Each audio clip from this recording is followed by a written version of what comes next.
کہا یہ کیا ہے، صبح صبح اٹھا دیتے ہیں، فجر کے وقت انسان کے لیے بھاری ہے۔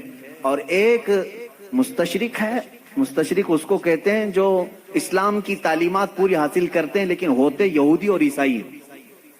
اس میں سے ایک نے کہا، اعلان کیا کہ اسلام میں یہ زیادتی لگتی ہے مجھ کو کہ صبح کی نیند بہت اچھی ہوتی ہے اور اس وقت یہ اٹھا دیتا ہے، اور ان کے اوپر پابندی فرض ہے، وہ بھی ایسا نہیں کہ مستحب ہے، کرو تو چلے نہیں کرے تو چلے۔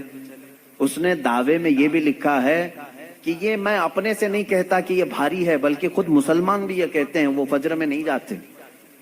اس نے سارے مسلمانوں کا حوالہ دیا اور لکھا کہ دیکھو جا کر کے ان کی مسجدوں میں فجر میں یہ لوگ نہیں آتے۔ اس کا مطلب ہے کہ یہ بھاری چیز ہے جو اسلام نے ان کے اوپر ڈال رکھی ہے، یہ بھاری چیز ہے اسلام نے ڈال رکھی ہے۔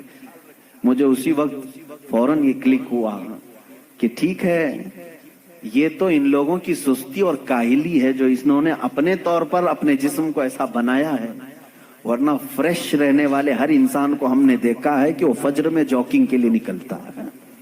جو فریش رہنے والا ہے، جو اپنے جسم کو تندرست رکھتا ہے، ڈاکٹرز ہوں یا دیگر جو بڑے بڑے طبقے کے لوگ ہوں، سب کو ہم نے دیکھا کہ آپ ایکسرسائز کے لیے سب سے سوٹیبل وقت کون سا سمجھتے ہیں تو کہتے ہیں فجر کا وقت۔ صبح ٹھنڈی ہوا ہوتی ہے، جسم کے اندر بہت اچھی فیلنگ آتی ہے۔ میرے عزیزوں بتاؤ، آخر اسلام نے اپنے ماننے والوں پر احسان کیا ہے یا زیادتی کی ہے؟ یہ اسلام چاہتا ہے کہ یہ فریش رہے، اپنی طبیعت کو خوشحال رکھیں، بلکہ وعدہ بھی یہ کیا گیا ہے کہ جس نے فجر کی نماز پڑھی اللہ تعالیٰ پورے دن اس کو مصیبتوں سے محفوظ کرے گا۔ فرشتے اس دن کا رزق اسے دے کر برکتیں ساتھ دے کر کے جاتے ہیں۔ تم کہتے ہو یہ زیادتی ہے، نہیں پڑھ رہے ہیں الگ بات ہے، لیکن میں نہیں سمجھتا کہ اسلام نے یہ زیادتی کی ہے۔ لا یکلف اللہ نفسا الا وسعها۔ میں اسلام کی انہی تمام باتوں، میں ان کے جوابات آپ کے سامنے آج لے آیا ہوں، تھوڑی سی چیزیں۔ پھر چل کر کے اعتراض یہ آیا، چلیں ٹھیک ہے، آپ کے کہنے کے مطابق صحیح تو ہے، اسلام صبح اٹھاتا ہے فائدے کے لیے اٹھاتا ہے، طبیعت اچھی رہتی ہے، خوشحالی رہتی ہے، صحت اچھی رہتی ہے، ہم مانتے ہیں، لیکن اور بھی کچھ چیزیں ہیں اسلام میں جو سختی ہے، جو سخت ہے۔